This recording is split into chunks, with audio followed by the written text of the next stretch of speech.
Hey guys, it's Andrew and welcome back to another MOC Showcase. And today we're going to be taking a look at my recently finished newest steam locomotive. My first ever British steam locomotive MOC. And as you can already tell, that is of course the most famous steam locomotive in the world, the Flying Scotsman. So, let's get started. In case you've never heard of this locomotive, Flying Scotsman is an A1 class Pacific designed by Sir Nigel Gresley and built for the LNER, or London and North Eastern Railway, in 1923. This thing would later be upgraded to a souped up version of an A1 called an A3, and also be fitted with this special banjo dome, as you can see. And this is pretty much meant to represent the condition that Alan Pegler restored it to in 1968, I believe. As you can see, the model is 6 studs wide, just like my Hogwarts Express mod and my CN7470 earlier. Now, I know you guys are probably thinking it's probably a bit too narrow, but again, this is pretty much the first time I actually have built a British steam locomotive. Really, because my Hogwarts Express is more of a mod than a MOC, so yeah. Now, I know a lot of experts are already probably going to start criticizing me for doing it 6 studs wide and not 7 studs wide. I know, I too am pretty new to that. I don't see 7 studs wide on a lot of American steam locomotives. I tend to see American steam locomotives, or pretty much any North American steam locomotive, at 6 to 8 studs wide, and maybe sometimes 10 studs wide for the case of my big boy. I was thinking of doing this at 7 studs wide, but I pretty much gave up pretty quickly because I wasn't able to figure out how to do it at 7 studs wide. But I have seen how YouTubers actually build their British MOCs at 7 studs wide, so maybe I might upgrade this to 7 studs wide soon. But it actually still looks pretty accurate to the real locomotive whatsoever, and actually not too bad for my first try at building a British steam locomotive. I mean, then again, that's what I've been building through the past month. I mean, there's my big boy, Selkirk, my dead 1225 MOC, getting a Resurrection. So, yeah.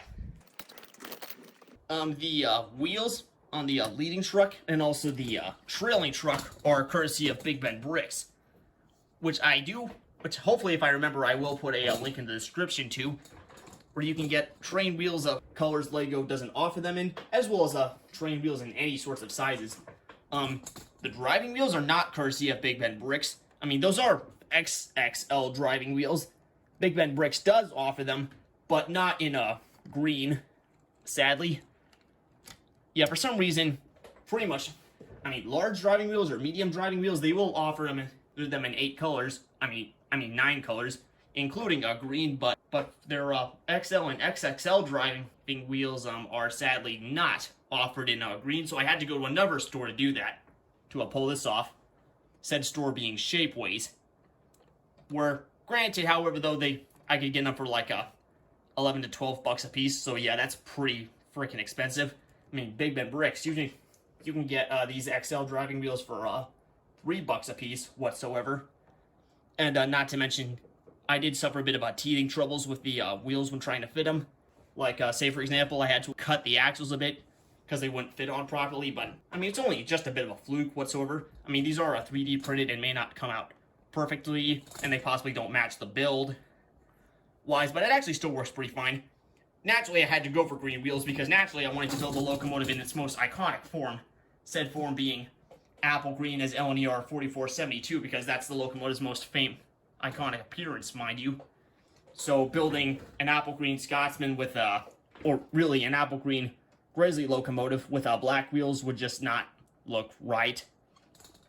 So you can see that's the buffer beam. This chain link system that the British use is, I mean, I'm pretty new to engineering it with Lego. I mean, this is the last chain link system I did, because, you know, my Hogwarts Express.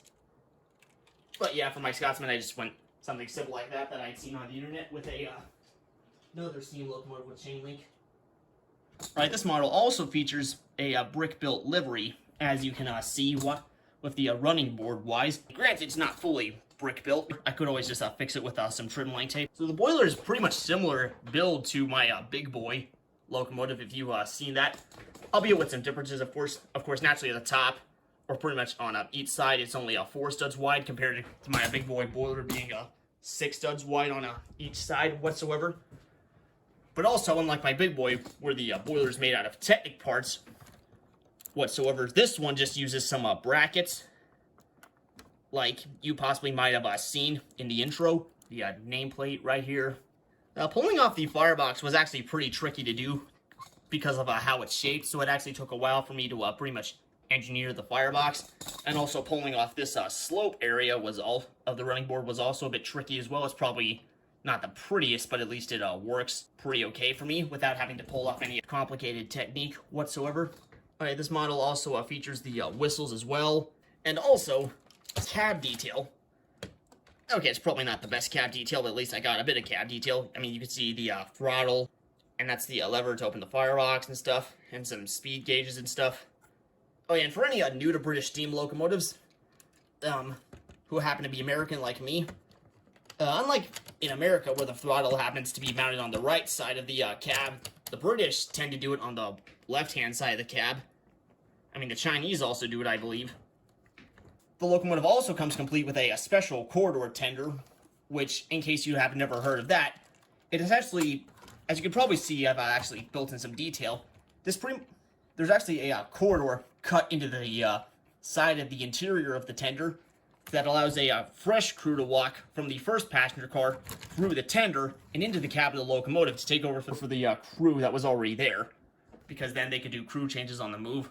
And a lot of A3s and A1s were actually fitted with this stuff. Now, granted, Scotsman didn't have a corridor tender in the first place. It was eventually refitted with one in 1928. And some of Grizzly's A4 Pacifics also had as well. In fact, some of the A4s still have a corridor tender. Detail on the top, it's pretty basic. That, you can probably tell, might be the lid to the water tank, so yeah. The tender also features brick-built red lining, just like you see on the locomotive, to capture all that. And naturally, of course, I pulled off this build with some moving side rods as well, and for a bit of an underside view as well. And on a final note of the detail before we actually put this thing down on the rails to display its running abilities, this model also comes complete with the safety regulations that it was given when it traveled to the United States and Canada back in the late 60s to the early 1970s.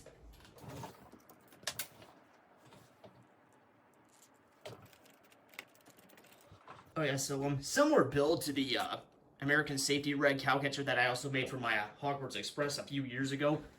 Only difference being, though, that you can see of how the coupler is made. It just uses one of these Technic, whatever that's called, and with one of these and one of that. So whatsoever, just to pretty much replicate the looks of the knuckle couplers that we use in the United States, and also that a lot of countries use. Yeah, there's not that much space to pretty much put a ringing bell on, so I just elevated it with one of these transparent pieces, like so. Yeah. Okay, to be fair, it's not pretty, but that's American safety regulations for you. Quote from Christopher Kovacs.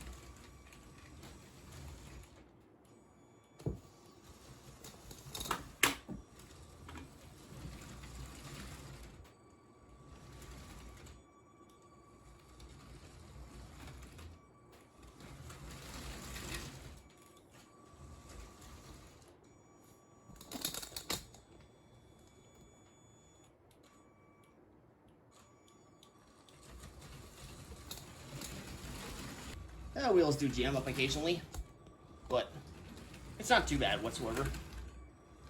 Oh, as you probably might not have noticed it when we were up close, but all wheels pretty much have axles running through them. Oh, and not to mention the frame. When I actually put this up to my old 1225 MOC, you know, the old one that I rebuilt into Christmas color some time ago. I mean, this frame I mean, the driving wheel frame was actually pretty much just as large as that frame. I mean, do mind that frame I used regular Lego driving wheels. I mean, I'll put a spare one right up next to one of the driving wheels after the review's over for this part.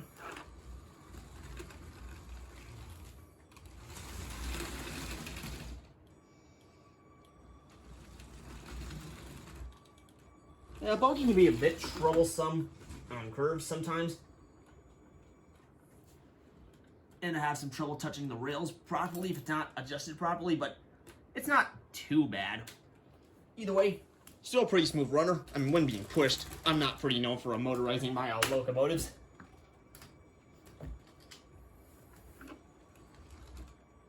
Steam locomotives probably, pretty much for the most part.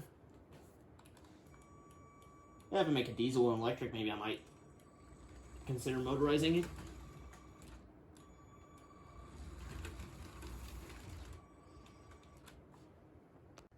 So this is pretty much your average Lego train wheel. And these Big Bend bricks. Large driving wheels are pretty much the same size of these, but with less spokes, I believe. But what I do know is that they don't have this part here. It's pretty much all spokes. They don't have this shade in. And yeah, that's pretty much it compared to an XXL driver. I mean, XXL driving wheel. Yeah. Yeah, it's pretty massive too. I mean, if you put a big boy and Flying Scotsman next to together, you would pretty much see a big difference in the driving wheel size difference. I mean, Scotsman, in case you don't know, as well as other LNER Pacifics, driving wheels were 80 inches in diameter, or 6 foot 8 inches. And the big boys were pretty much 68 inches. I mean, these regular driving wheels, these are pretty much, on my scale, they're kind of in the 60 to 70 inch range. Okay, maybe 63 inch range whatsoever. I mean, my CP Selkirk also uses these wheels as well. My Alton Hall, I'm going to replace those old wheels with the XL driving wheels for my scale rules, but yeah, overall. Oh, and you can also see I took the American safety regs off. So yeah, that's pretty much all I have to say with my Flying Scotsman MOC. My official first British MOC in a long time. I mean, my first actual British MOC. What am I saying? Oh, and I know... before I close, I will make a final disclaimer that in case you guys never watched the announcement video, I know that a lot of the A3s, including Flying Scotsman, were later fitted with German smoke deflectors by British Railways. Don't ask me to put those on. Don't ask me to put the German deflectors on. You are never going to see any German deflectors on my Flying Scotsman. A, first of all, they just look flippin' silly, and B, they're pretty much insultive to a lot of London and Northeastern enthusiasts, including me. I say that word because they tend to pretty much not like it. Oh, and not to mention it's a British steam locomotive, so yeah. Yeah, now that pretty much should hopefully make it obvious why British steam locomotives and German deflectors don't mix. And even if I were to, that would probably be only a fake for an April Fool's video. Overall, I'd say not too bad for actually my first attempt at a British steam locomotive for a MOC. And actually, I'd say pretty good Flying Scotsman build. Okay, granted, it's probably not the best. There probably might be some other better designs out there that probably might use XL driving wheels and are also likely to be 7 studs wide instead of the more simplistic 6 studs wide, or I mean less complicated 6 studs wide, but and a pretty good model.